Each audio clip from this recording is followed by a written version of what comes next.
آج کا جو ہمارا ٹاپک ہے جو ہم نے پڑھنا ہے وہ ہے اردو زبان کے آغاز کے بارے میں نظریات کہ اس میں ہم دیکھتے ہیں کہ اردو کے بارے میں کون کون سے نظریات جو ہیں وہ ہمارے سامنے آئے۔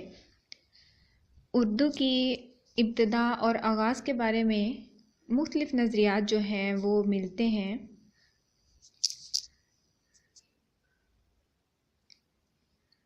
یہ آپس میں اس حد تک متضاد ہیں کہ ایک انسان چکرا کر رہ جاتا ہے۔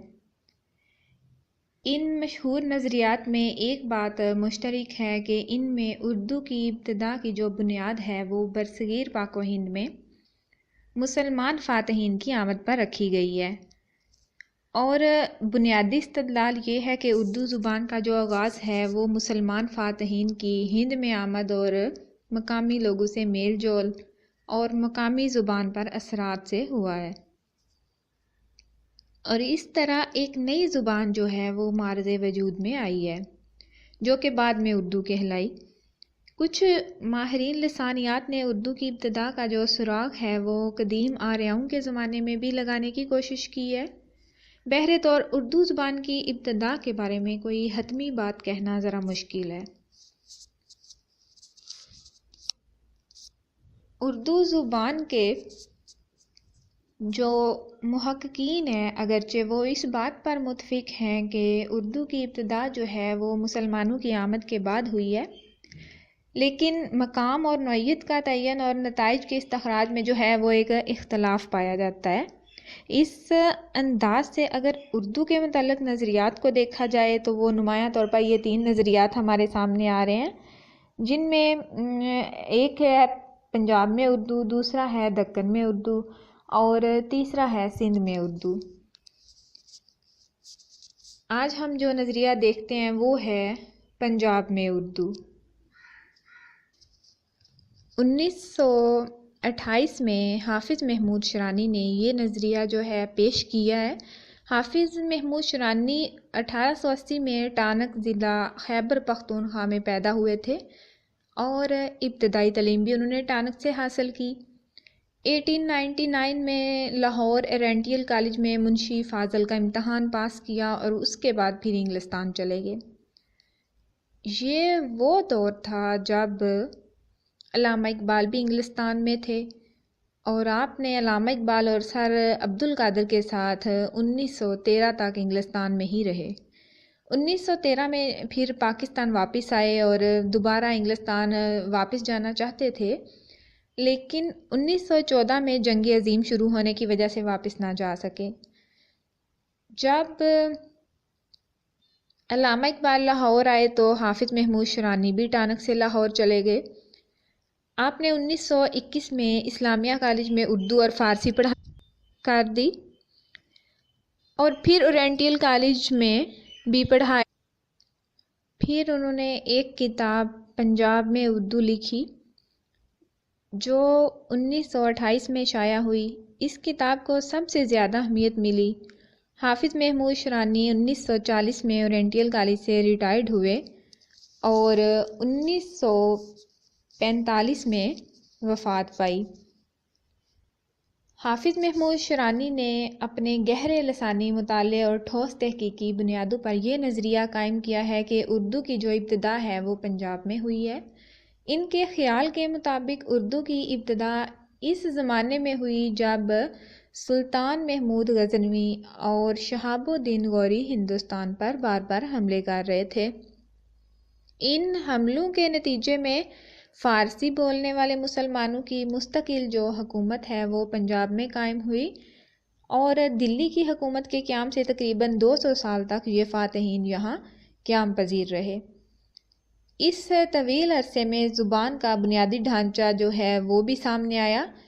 اس نظریے کی صداقت کے ثبوت میں شیرانی صاحب نے اس علاقے کے بہت سے شعراء کا جو کلام ہے وہ پیش کیا ہے، جس میں پنجابی، فارسی اور مقامی بولیوں کے اثرات سے ایک نئی زبان کی ابتدائی صورت نظر آتی ہے۔ سلطان محمود غزنوی کی فتوحات کے ساتھ ساتھ برصغیر کی تاریخ کا ایک نیا دور شروع ہوا۔ فتوحات کا یہ سلسلہ جو ہے وہ 1000 سے سن 1000 سے لے کر 1026 تک جاری رہا، اور پنجاب و سندھ کے علاوہ گجرات، متھرا، یہاں تک فاتحین کے قدم پہنچے، لیکن محمود غزنوی نے ان سب مفتوحہ علاقوں کو اپنی سلطنت میں شامل نہ کیا، البتہ 1025 میں لاہور میں اپنا نائب مقرر کر کے پنجاب کو اپنی قلم رو میں شامل کر لیا۔ نئے فاتحین میں ترک اور افغان شامل تھے۔ غزنوی عہد میں مسلمان جو تھے وہ کثیر تعداد میں پنجاب میں آباد ہوئے۔ علماء اور صوفیہ نے بھی یہاں آ کر تعلیم دینی شروع کر دی، اپنی ہدایت کے مراکز قائم کیے اور تبلیغ دین کا سلسلہ شروع کیا، جس کے نتیجے میں مقامی باشندے گروہ در گروہ اسلام قبول کرنے لگے۔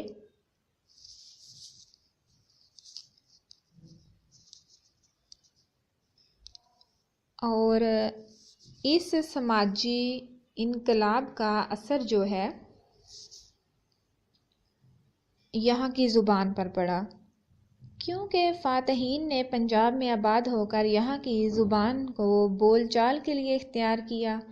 اس طرح غزنوی دور میں مسلمانوں کی اپنی زبان عربی، فارسی اور ترکی کے ساتھ ایک ہندوی زبان کے خد و خال بھی نمایاں ہوئے۔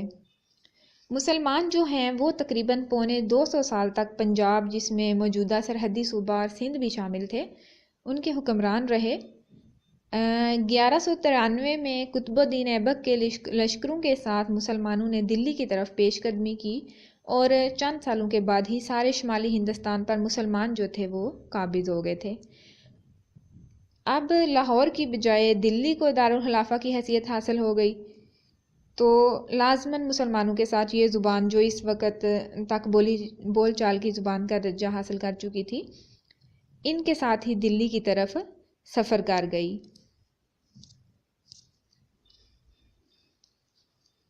پنجاب میں اردو جو نظریہ ہے حافظ محمود شرانی کا، یہ ایک بڑا اہم نظریہ ہے۔ جب ہم اردو کے ڈول، اس کی مطلب بظاہری شکل، اس کی ساخت اور وضاحت کو دیکھتے ہیں تو صاف ظاہر ہوتا ہے کہ اس کا ڈھنگ اور ہے اور برج بھاشا کا رنگ اور ہے۔ دونوں کے جو قواعد و ضوابط اور اصول ہیں وہ مختلف ہیں۔ اردو برج بھاشا کے مقابلے میں پنجابی خاص طور ملتانی سے ملتی جلتی ہے، یعنی ملتانی سے مماثلت رکھتی ہے۔ سنسکرت کے بعد پراکرتیں آئی ہیں، پنجابی، اردو، سندھی، سرائکی، اور پھر انہی پراکرت سے یہ اردو نکلی ہے۔ ان میں ایک پراکرت ایسی ہے جسے برج بھاشا کہتے ہیں، یہ دلی کے علاقے میں تھی۔ مختلف کتابوں میں کہا جاتا ہے کہ اردو جو ہے وہ برج بھاشا سے نکلی ہے، جبکہ حافظ محمود شرانی کہتے ہیں کہ اردو برج بھاشا سے نہیں بلکہ پنجابی سے نکلی ہے۔ وہ چیزیں یا باتیں جو پنجابی اور اردو میں ایک جیسی پائی جاتی ہیں، حافظ محمود شرانی نے پیش کی ہیں۔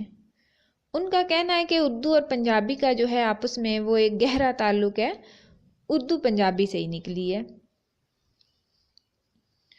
مثلاً وہ کہتے ہیں کہ مصدر کا جو قاعدہ ہے وہ دونوں زبانوں میں ایک ہے، یعنی علامت نا جو ہے وہ آخر میں بڑھا دی جاتی ہے، مثلاً آنا، جانا، کھانا، پینا۔ اور اکثر ایسے الفاظ جو الف پر ختم ہوتے ہیں، تانیث کی حالت میں وہ چھوٹی یہ پر ختم ہوتے ہیں، مثلاً لڑکا، لڑکی، منڈا، کڑی وغیرہ۔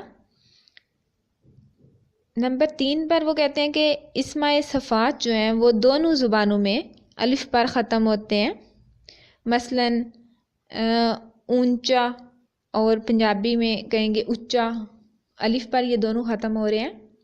اردو میں ہم کہیں گے سیدھا، اور پنجابی میں کہتے ہیں سدھا، یہ دونوں بھی الف پر ختم ہو رہے ہیں۔